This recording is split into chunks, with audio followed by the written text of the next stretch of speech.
Hello everyone, welcome to my YouTube channel stocks fair. आज हम यहाँ पे एक मेनबोर्ड आईपीओ डिस्कस करने वाले हैं बजाज हाउसिंग फाइनेंस कंपनी का।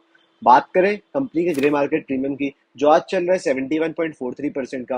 रिटेल कैटेगरी में मिनिमम 8,100 रुपीज के प्रॉफिट की एक्सपेक्टेशंस है। एचएनआई कैटेगरी में मिनिमम 1,13,400 रुपीज के प्रॉफिट की एक्सपेक्टेशंस है। बात करें कंपनी के बिजनेस की, तो company second largest housing finance company है इंडिया में। कंपनी होम लोन्स प्रोवाइड करती है रेसिडेंशियल एंड कमर्शियल दोनों ही पर्पजेस के लिए। कंपनी के प्रोडक्ट्स हैं home loans, loan against property, lease rental discounting और developer financing. Company small home buyers to large developer सभी के लिए लोन प्रोवाइड करती है। बात करें कंपनी के इशू की, तो ये टोटल 6,560 करोड़ रुपीस का इशू है। इसमें से 3,560 करोड़ रुपीस का फ्रेश इशू है एंड 3,000 करोड़ रुपीस का ये ऑफर फॉर सेल है। इशू ओपन होने वाला है इस आईपीओ का 9th ऑफ सितंबर को एंड क्लोज होगा 11th ऑफ सितंबर को। अलॉटमेंट फाइनलाइज होगा इस आईपीओ का 12th ऑफ सितंबर के दिन एंड शेयर्स की लिस्टिंग होगी 16th ऑफ सितंबर के दिन। कंपनी ने प्राइस बैंड रखा है इस आईपीओ का 66 टू 70 रुपीज पर शेयर का। एक लॉट में आप मिनिमम 214 शेयर्स के लिए अप्लाई कर सकते हो। रिटेल इन्वेस्टर्स को एक प्लॉट के लिए मिनिमम 14,980 रुपीज ब्लॉक करने पड़ेंगे।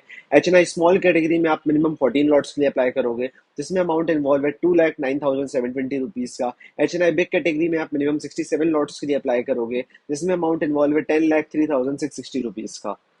बात करें कंपनी की कुछ मेजर रिस्क की, तो सबसे पहली रिस्क, तो जैसा कि आप जानते होंगे, कभी भी कोई भी बैंक या हाउसिंग फाइनेंस कंपनी आपसे कुछ कोलेटरल गिरवी रखवाता है लोन डिसबर्स करने से पहले। तो सब यही रिस्क बताइए कंपनी ने कि अगर वो कोलेटरल को बेच करके अपने लोन की फुल वैल्यू रिकवर नहीं कर पाया तो वो रिस्क। कंपनी का loan to value ratio home loans के केस में एज ऑन 31 मार्च 2024 70.5% का है एंड लोन अगेंस्ट प्रॉपर्टी के केस में 55.1% का है। लोन टू वैल्यू रेशो का मतलब होता है कि रेशो का मतलब ये होता है कि टोटल प्रॉपर्टी की वैल्यू का एक सर्टेन परसेंट जो बैंक लोन प्रोवाइड करता है, इसको ही हम लोन टू वैल्यू रेशो के नाम से जानते हैं।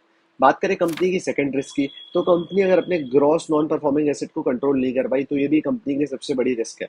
किसी भी बैंक या किसी भी फाइनेंशियल इंस्टीट्यूशन के लिए सबसे बड़ी रिस्क होती है कि अपने नॉन परफॉर्मिंग एसेट्स को कंट्रोल करना।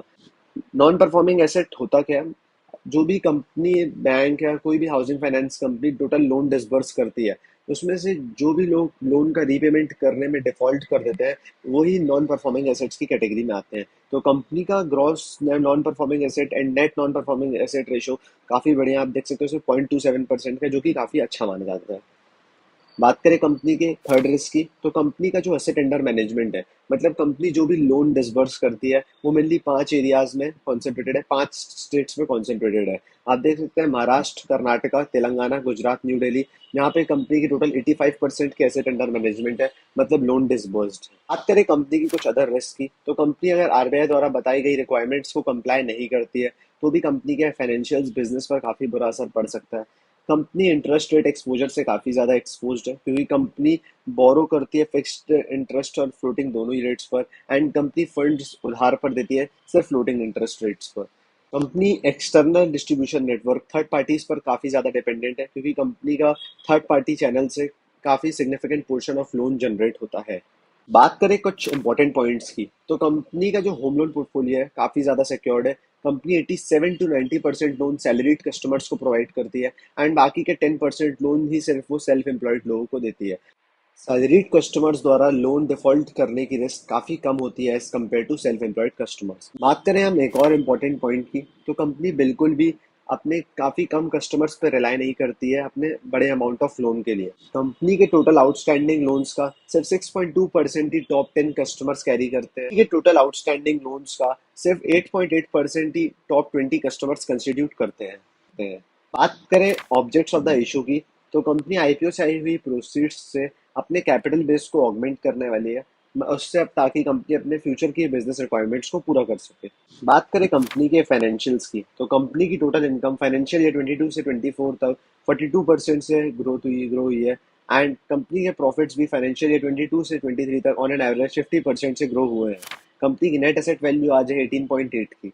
कंपनी का asset under management financial year 22 से लेके फाइनेंशियल ईयर 24 तक 30.9% से ग्रो हुआ है, जो कि काफी अच्छे फाइनेंशियल्स है। कंपनी फंडामेंटली काफी अच्छी है। बात करें कंपनी के इस आईपीओ की वैल्यूएशन वाइज, तो कंपनी फाइनेंशियल 25 की एनुअलाइज्ड अर्निंग्स के हिसाब से 30.17 का आस्किंग पी रेशियो मांग रही है। इंडस्ट्री का पी रेशियो भी 30 to 32 के आसपास चल रहा है। कंपनी ने जो भी कॉम्पिटिटर्स बताए हैं वो भी आज लगभग 20 से 30 के पीई के बीच में ट्रेड कर रहे हैं। कंपनी की आज एनएवी चल रही है 18.20 की। उसके बेसिस पे कंपनी का आस्किंग पीबी रेशियो आ रहा है 3.84 का, जो कि इंडस्ट्री से थोड़ा सा ही है। मेरे हिसाब से ये आईपीओ एकदम फेयर वैल्यूएशन पर आया है। मैं पर्सनली इस आईपीओ को listing in and long term दोनों पर्सपेक्टिव से कंसिडर करने वाला हूँ, क्योंकि इस आईपीओ के वैल्यूएशन वाइज भी काफी अच्छा आईपीओ है एंड फंडामेंटल्स भी इस आईपीओ के काफी बढ़िया है। मेरे साइड से कोई रिकमेंडेशन नहीं है, आप बिल्कुल आरएचपी स्टडी करिए एंड फिर ही कोई डिसीजन लीजिए। Thank you and please subscribe.